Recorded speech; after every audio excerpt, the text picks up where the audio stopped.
তো উনি আবার আমার রুমের ভিতরে ঢুকে আমার নিয়ে হামলা শুরু করে দেয়। পরে এই ভয়ে আমার হাজব্যান্ডের জানায়, আমার হাজব্যান্ডে বলছে তুমি যদি আমারে চাও, আমার বাপে তোমার সাথে কি করছে না করছে তুমি এইগুলা বাইরে কারোর সাথে প্রকাশ করবা না। ফরিদপুরের মধুখালীতে স্বামীর বিরুদ্ধে প্রতারণা ও শ্বশুরের বিরুদ্ধে শারীরিক নির্যাতনের অভিযোগ পাওয়া গেছে। ঘটনাটি ঘটেছে উপজেলার গাজনা ইউনিয়নের বেলেশ্বর গ্রামে। নির্যাতিত গৃহবধূর নাম মুসাম্মদ খালেদা আক্তার মনীষা, পিতা আব্দুল হাই, সাং আজিজ ফাজিলপুর, থানা ডাঙ্গনভূঞা, জেলা ফেনী। আমার নাম খালেদা আক্তার মনীষা। আমার হাজব্যান্ডের বাড়ি এটা। আমি দুটা বাচ্চা নিয়ে আসছি। এর আগে আমার পরে আমি হচ্ছে প্রথম বউ। আমার পরে আরও 4টা বিয়ে করছে। তো 4টা বিয়ের ভিতরে উনি মানে বউ রাখে না, 6 মাস বা 7 মাস পার হইলে উনি ডিভোর্স দিয়ে দেয়। তো আমার কাছে আসে, আবার আমার কাছে ক্ষমা চায়। তো অনেকবার আমি ক্ষমা করে দিছি। তারপরে একদিন আমার মসজিদে ঢুকে আমার মসজিদ এভাবে হাত দিয়ে আসে, তো আমি আর কখনো বিয়ে করবো না, আমি আর কখনো আর খারাপ কাজে জড়াবো না।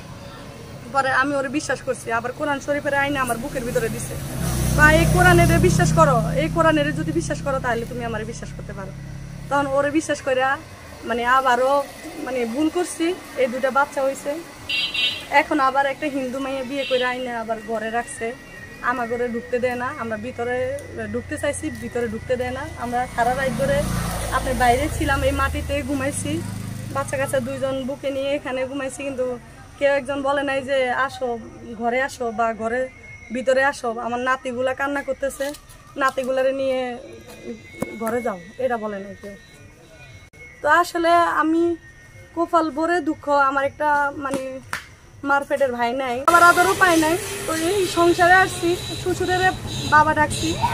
শ্বশুর প্রথম আমাকে অনেক ভালোবাসা দিছে, অনেক স্নেহ করছে, জানি না পরে শ্বশুরের মানে দেহর ভিতরে কি আসছে আমি জানি না। শ্বশুরের পরে আমার ওনার মেয়ের মতো মনে হয় ভাবে নাই। আমি যদি চিপস বা বিস্কিট বা কেকের জন্য বলি, উনি দিনের বেলা আমার আইনা দেন, উনি রাত্রেবেলা আইনা দেন। তো রাত্রে আইনা দিলে আমি আবার 2টা ছেলে ঘুমায় না, আমি ঘুমাইতে রাত্রে 1টা 2টা বাজে যায়। তো উনি আবার আমার রুমের ভিতরে ঢুকে আমার নিয়ে হামলা শুরু করে দেয়। পরে এই ভয়ে আমার হাজব্যান্ডের জানায়, আমার হাজব্যান্ডে বলছে তুমি যদি আমারে চাও, আমার বাপে তোমার সাথে কি করছে না করছে তুমি এইগুলা বাইরে কারোর সাথে প্রকাশ করবা না। তো যে আমার কথাই মানছি, আমি আসলে কারো কাছে বলি নাই, 2-1টা লোকের কাছে বলছি। ওনারা ভালো মানুষ, ওনারা বলছে ঠিক আছে, তোমার জামাই যদি বলে যে কারোরে না বলতে তাহলে বললো না। তখন আর আমি বলিনি। তখন আমি আমার শ্বশুরের কাছ থেকে আমার দেহ বাঁচানোর জন্য আর আমার বাচ্চাদের ইয়ের জন্য আমি চলে গেছি আমার বাপের বাড়ি। ওইখানে গেছে, উনি টাকা পয়সা দেওয়া বন্ধ করে দিছে। আমি এই 2টা বাচ্চারে নিয়ে আমি খুব হিমশিমে আছি, মানে কি করবো না করবো। বাপের বাড়ি থেকে টাকা বিক্রি করে আইনে ওদেরকে 12 লাখ টাকা মানে ক্যাশ দিছি। ওইটার আমার কাছে স্টম আছে, ওনারা সিগনেচার করে আমার কাছ থেকে 12 লাখ টাকা আনছে। এখানে কোন জায়গায় জমিন কিনছে, কিন্তু আমার নামে কিনে নাই, ওনাদের নামে কিনছে। তো আমরা আসলে সবকিছু থেকে বঞ্চিত। আজকে ওর ছেলের বাবাদেরকে ছেলে ডাকে, কিন্তু ছেলের বাবা কি করে, পা দিয়ে এভাবে দরজা ধাক্কা মেরে দরজা দিয়ে দেয়, ছেলেদেরকে ঢুকতে দেয় না। আচ্ছা, আপনার বাড়ি তো ফেনী, আপনি ফরিদপুরের এই মধুখালীতে বিয়ে করলেন কিভাবে? মধুখালীতে বলতে ওনারা আগে ছিল চট্টগ্রামে। তো চট্টগ্রামে আমি আবার আমার পুকুর বাড়িতে গেছি আমার বোনেকে নিয়ে। নেওয়ার সময় পরে আমার শ্বশুরে আমার পছন্দ করছে, আমার জামাই দেখাইছে, আমার জামাই পছন্দ করছে। আচ্ছা, আপনি এই বাড়িতে ঘর করছেন কতদিন, সংসার করছেন কতদিন? আমার হচ্ছে 13 সালে বিয়ে হয়েছে। বিয়ের বয়স আপনার 12 থেকে 13 চলতেছে। তো এখানে আমি বিগত 4-5 বছর ছিলাম এই বাড়িতে। এই যে আপনার সাথে ছোট ছোট দূরে সন্তান দেখতেছি, এদের আব্বুকে? এদের আব্বুই মোহাম্মদ নাজমুল হোসেন। ওদেরকে এখন খোঁজ খবর নিতে চায় না, ওদেরকে পরিচয় দিতে চায় না। নাজমুল কি করে? নাজমুল হচ্ছে ঢাকায় একটা অফিসে চাকরি করে।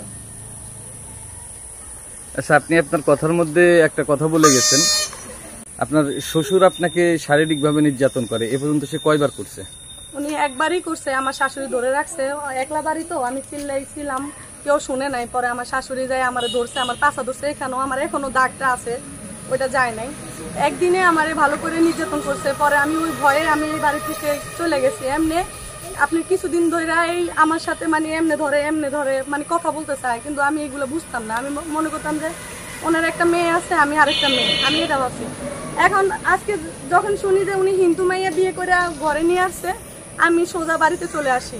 এই যে উনি 1.5 মাস আগে আমাদেরকে টাকা পয়সা দেওয়া বন্ধ করছে। 1.5 মাস আগে উনি আমার সাথে ছিল 3 দিন থাকি আসছে। এখন আমার শ্বশুর বাড়িতে আসি, দেখি যে আমার শ্বশুরে কয় আমার বলে ডিভোর্স দিয়ে দিছে আপনি 3 বছর, আমার বলে 2 বছর হয়েছে ডিভোর্স দিয়ে দিছে। অথচ ওনার ছেলে 1 মাস পরে, 2 মাস পরে, 3 মাস পরে যাই আমার সাথে 3 দিন, 2 দিন, 5 দিন এরকম থেকে আসে। এন্ড ওনারা আমার সাথে অনেক বড় গেম খেলতেছে। আচ্ছা, আপনি যে বললেন যে 12 লক্ষ টাকা বাবার বাড়ি থেকে জমি বিক্রি করে এনে দিয়েছেন, তার কোনো ডকুমেন্টস আছে? হ্যাঁ আছে, আমার কাছে ডকুমেন্ট। যে টাকা দিছে ওইটারও একদম আছে। আমার একবার মামলা হয়েছিল, আমি নারী ও শিশু নির্যাতনের মামলা করছিলাম। মামুনের রশিদ হারুন হচ্ছে জজ ছিল। ওনারা এত আকতি মিনতি করছিল, আমার শ্বশুর আর আমার শাশুড়ি, নানা শ্বশুর, মামা শ্বশুর সবাই মিলে কোর্টে যাই। জজ সাহেবের কাছে মাপ চাইছে। জজ সাহেবকে বলছে আরেকবার আমার ছেলের বউকে আমারে দেন, দেখেন আমার ছেলে আর কোনো বেয়াদবি করবে না, আমার জামাইও কোনো বেয়াদবি করবে না ছেলের বউর সাথে, এবারের মতো দেন। তখন ওই যে জজ সাহেব অনেক সিগনেচার নিয়ে তারপরে যাই, তখন ওদের বাড়ি পাঠায়। ওদের বাড়ি যখন আসি, ওনারা আমার এত ভালোবাসা দিছে, দেওয়ার পরে ওনারা কইছে কি, শুনো ঘর সংসার যেহেতু করবা তাহলে মামলাটা উঠাই ফেলো। তখন আমি মামলাটা উঠাই ফেলছি। মামলা উঠানোর পরে একটা থেকে একটা বিয়ে করে, একটা থেকে একটা বিয়ে করে। তখন ওই যে আমার ওই টাকা আবার এই এলাকার সবাই জানে আমি যে টাকা দিছি, যে ওনারা, আমি যদি ওনাদের কাছে বলি যে এই টাকা কি করছেন, তখন বলে যে আমার কাকা ভাইয়ের মানে আব্বুর কাকা 5 লাখ টাকা বলে নিয়ে গেছে, ওনারা আর্মি ডিপার্টমেন্টের চাকরি দেওয়ার কথা বলে। মানে সব মিলে ওনারা এইগুলো সাজাইতেছে। আসলে মিথ্যা কথা, যে ওনারা কারোর দেয় নাই। ওই টাকা দিয়ে আমি পরে শুনছি যে ওরা এই বাড়ির পিছনে কোন জায়গায় জানি ওরা জায়গা কিনছে। আর এই যে এখানে এদিকে আসেন, এই ছোট ঘরটা, এটা আমার টাকা দিয়ে এই ঘরটা করা হয়েছে। মানে আমি ঢাকা থেকে চলে আসছি বলতে আমার হাজবেন্ডের কার ঘর থেকে, আমি আসলে কথা বলা ঠিক হবো কিনা আমি জানি না, আমি মুদ্দামানরা ছিলাম একটা, আমাকে 2 রুমের একটা ফ্ল্যাটে রাখছে আমার হাজবেন্ডে। রাখার পরে আমি ওখানে থাকার পরে আমার হাজবেন্ড একদিন নার্ভাস হয়ে ঘরে ফিরে। আমি বলছি কি সমস্যা, কি এখন দেখি যে হাতে একটা ব্যাগের ভিতরে আপনার অনেকগুলো টাকা পয়সা, স্বর্ণ গয়না। তখন আমি জিজ্ঞেস করি, নিয়ে রাব্বু এগুলো কি? এগুলো আমার না, এগুলো অফিস থেকে। তখন আমি বলতেছি অফিস থেকে? কখনো তো অফিসের জিনিসপত্র আসে না, টাকা নিয়ে আসে কিন্তু জিনিসপত্র তো নিয়ে আসে না।